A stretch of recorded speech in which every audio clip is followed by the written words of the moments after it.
Hey, so we have a board here at Inspire Church. So, Matthew, can you share a little bit about our board and accountability structure?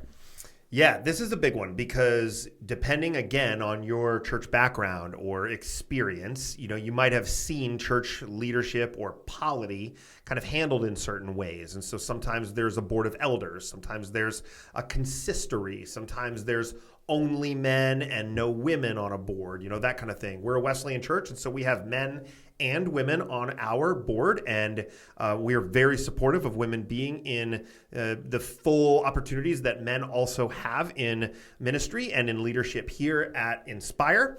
And the thing that's really neat about our board is that our board are essentially elected by the congregation. And the board here, we serve as a board to protect the church. Now, for more information on how the elections work, make sure to go check out our video on partnership. But the board serves a few purposes here at Inspire. We often say that we are staff-led and board protected. And what that means is that the board protects the church by not putting us essentially in a position that would hurt us financially or with accountability, or protects us so that it doesn't hurt us in terms of our theology or vision as a church.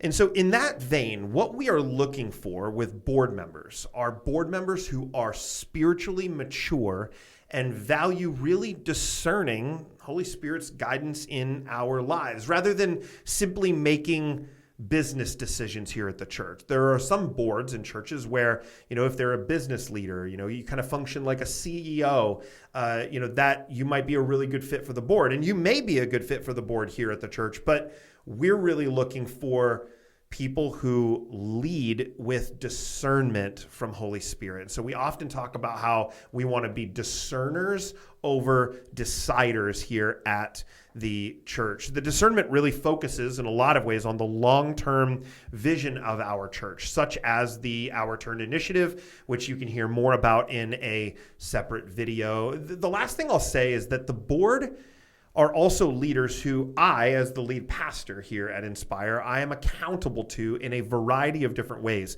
specifically in regards to remaining theologically true to our Wesleyan roots as our denomination. Morality concerns, different things about, finances here at the church, and making sure that accountability is set up really well with finances. They help with church discipline when that is necessary. But they are also essentially my bosses. They are the ones who I'm accountable to and can really ask the hard questions to me. And those leaders on the board serve a 4-year term, and then you are required to take a minimum of 1 year off before you could come back on the board. And that is so that we don't have the exact same board members for decades after decades after decade. And it kind of keeps power from, getting too strong from a group of people at the church. And so that's a little bit about our board and accountability structure here at Inspire.